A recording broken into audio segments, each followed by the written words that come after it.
absolutely clean, right? There's no streaks of fat or whatsoever. Okay? That's going to be priority one. Please also make sure you guys give it a good wipe down, okay? Yes, the recipe for the French meringue,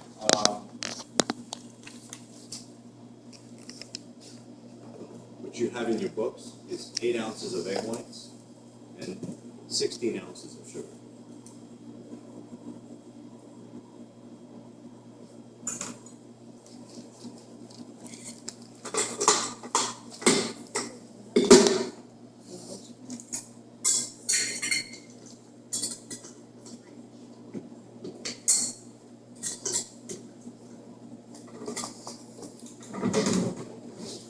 French meringue, what you are going to do first is that you are going to go ahead and separate the sugar into 8 ounces, 8 ounces.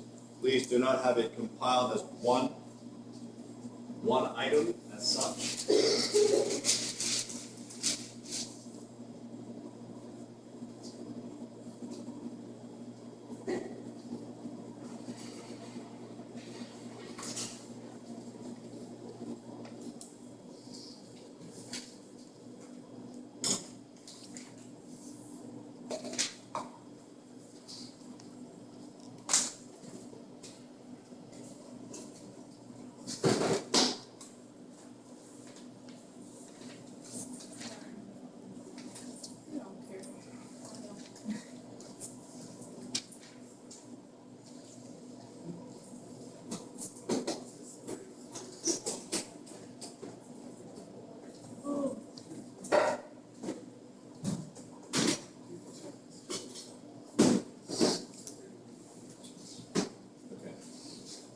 Sugar is lumpy, so I'm going to go ahead and put it through the sieve.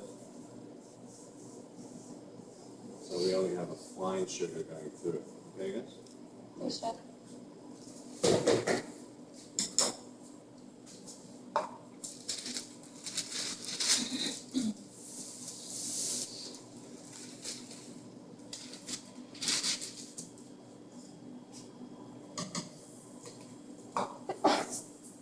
Bless you.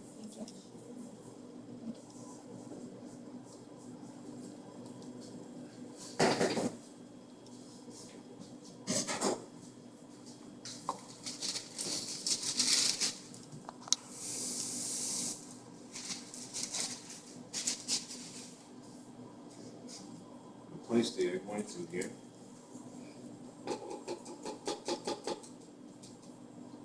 Sometimes you guys are going to see like certain parts of egg whites that might feel somewhat weird to you. It's the chillets, okay? It's the umbilical cord that attaches to the yolk, okay guys? That actually detaches itself sometimes, right? There's nothing wrong with it. It's completely edible, right guys? So I don't want you to get like all out of sorts thinking that the egg white is dirty or something to that effect, okay guys? Yes, Chef. Okay, what's going to happen is this. For the sake of the ones who have never made meringue, simply this. What kind of meringue are we making today? French. And what type is it? Is Hard. it soft or hard? It's hard. Hard, right? Okay. When a meringue is made for the sole purpose of being its own entity, in other words, we are using it just for the sole reason as to a meringue, right? Okay? You need to understand that it will never be altered. The ratio for a hard meringue will always be 2 to 1. Are we in agreement? Right? Yes. Okay. So when somebody asks you, like, I want you to make a Swiss buttercream, Swiss meringue buttercream, the Swiss meringue will stand on its own, and then the butter will get implemented into that. Does that make sense? Yes, Okay. That being said, it will always be 2 to 1. Everybody with me so far? Right. The French, sometimes better referred as the cold meringue, right? Whether you make a soft meringue or a hard meringue, right? Okay. The one thing that changes will always be the secondary part of the sugar. Okay? This is what I'm saying. An egg white has the capacity to withstand twice its weight, whether it's Swiss, whether it's Italian, or whether it's French. Are we all together on that one? Right? Yes. It's just that French you will always start as a soft meringue, okay? And then the secondary part of the sugar cannot be incorporated while it's going. We have to fold it. Okay, guys? We have to fold it. We cannot get this thing going because if we do that, because it's the most unstable meringue, it will start collapsing with its weight. Does that make sense? Yes. Here we go. On speed 3. And we're going to look for a nice foam, guys. And it will not foam if you have fat in here. And I'm adding the sugar little by little.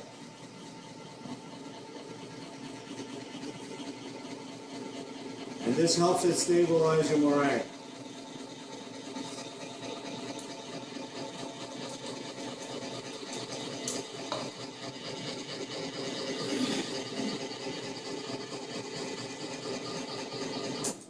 When the striation is pretty clear from the outside coming back in, so in other words, there is markings, right, by the whisk on the very exterior part of the ring, right, you should check it.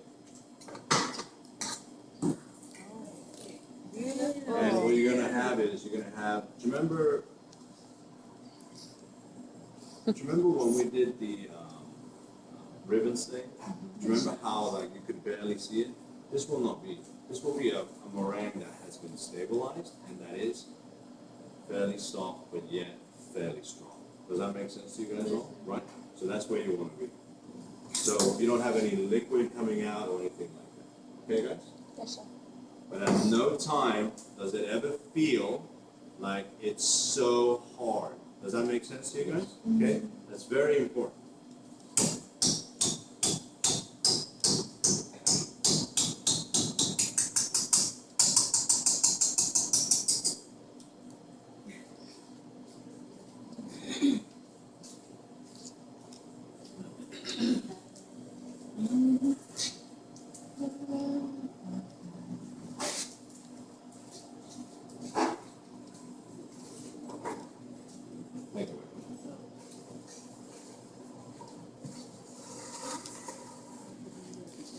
Okay, so what I'm going to do is I'm going to utilize this as if this is dry ingredient, and I'm going to place it right over.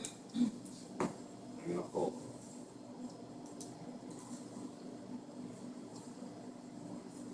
And you'll see that the meringue is not brittle. If your meringue has been over whipped, it will not do this. You see that? A nice, smooth texture. Okay? If it is over whipped, it will break. It will break on you. Okay?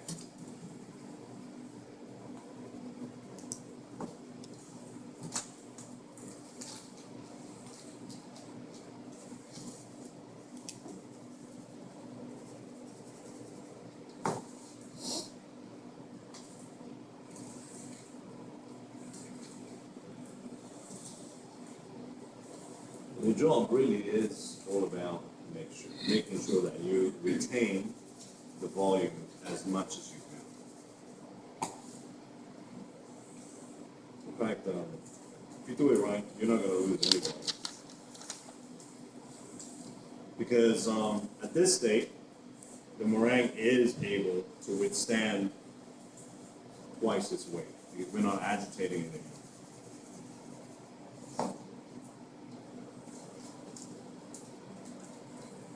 So again, you know, in practice, yes, you guys are working on meringues, but also you are working on the sponge method, as if you guys are making another cake.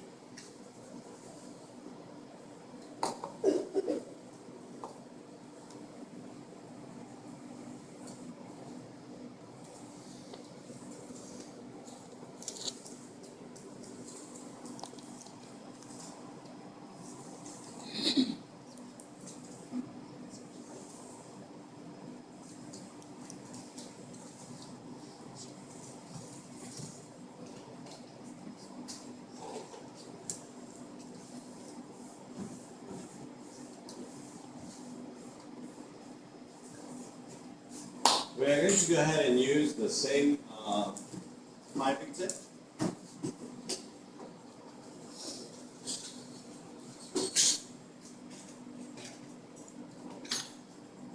digit being 6. Okay, guys? The last digit being 6.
My son says it's like the clouds in heaven. I suppose that's one way to put it, but you want your meringue to be looking right back at you, nice and shiny, and it should look like a whipped cream. Yes?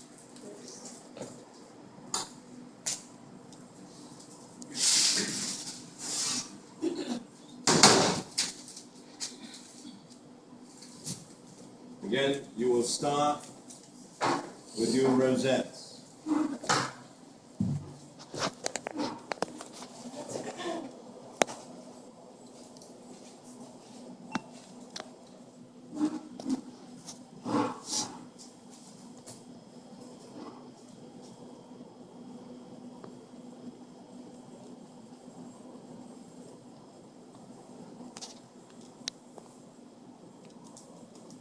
Everybody got that right there? The rosettes? So that should be pretty simple, right? And for the first time, you guys are going to do shells.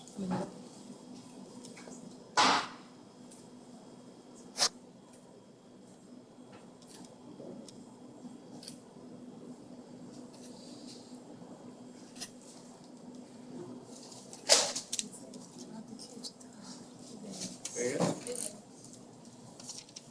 Thank you. Now this one is what we call an overpass. Okay, guys?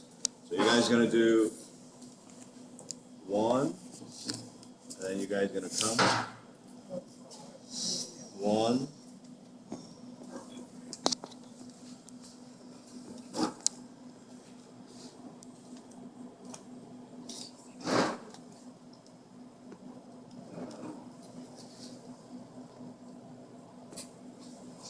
Now I want you guys to all understand that there is really no difference as to placing a shell, coming out, piping right over and coming out, right?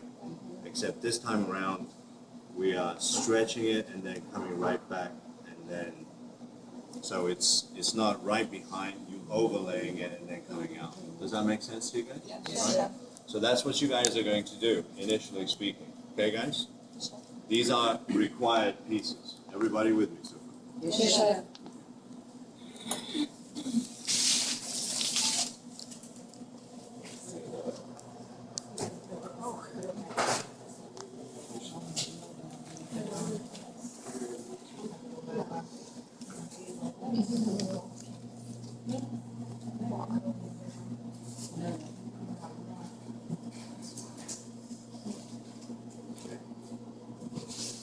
Now that you guys have done this and you guys have got this to be really nice, this is what you do. You come over here and you circle out. Circle in, circle out. Circle in, circle out. Circle in.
Don't hit me.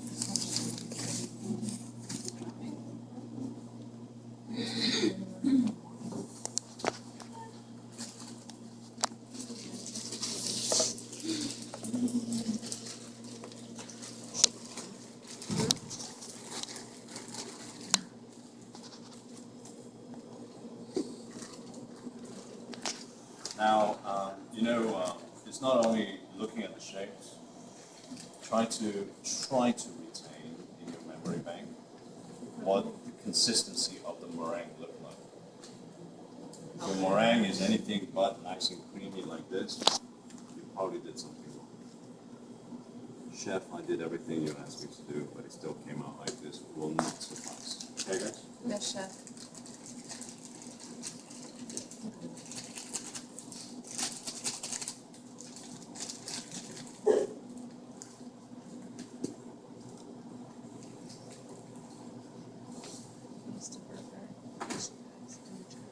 This one is what we're going to do as to like just getting the pressure down. Start and then start rotating, rotating, rotating, rotating. And your pressure must be the same at all times.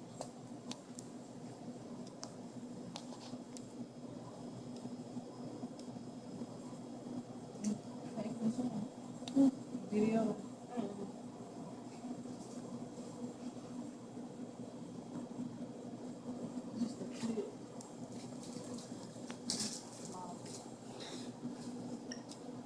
Now that you've done that, you come back and you press. And you remember what we practiced, right?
Those are the three ropes you're going to work on. So a lot of these are also in conjunction to what you have done. Everybody with me? Yes, So there's nothing here that we're not really starting as step one to be able to get here. Yes? Yes, chef. So once you do that, I think you guys will know that, there's a lot of sugar here, right? So meringue by itself, when we do it like this, it's going to be usually in conjunction with something, okay, guys? But they do make good candies if you make small ones, right? And we dry them off. So what we're going to do is we're going to dry them off at 325-degree oven. So what do you do with this? Like where would you put this? These? Like the ropes, yeah. Well, the piping drill actually comes from the idea that if you make a perfect line, right, it should be perfectly creamy enough so that it will really help you with the design. But like, what we would use for these kind of things would be we will make like these, we will make like teardrops. Yeah, you make smaller ones. You Right, wouldn't and then necessarily we'll make. dip it in like chocolate. So you wouldn't necessarily make the long ones. No. Oh, okay, gotcha. But for like some parties, we used to make these big ones, and the kids will have it. You know what I mean? Oh. As like a baton. So you take those and you dip them in chocolate and they hold that, they sit at the stage with the chocolate? No, you have to dry them first. Oh, You have to okay. dry them Okay. in the oven. Can you add color?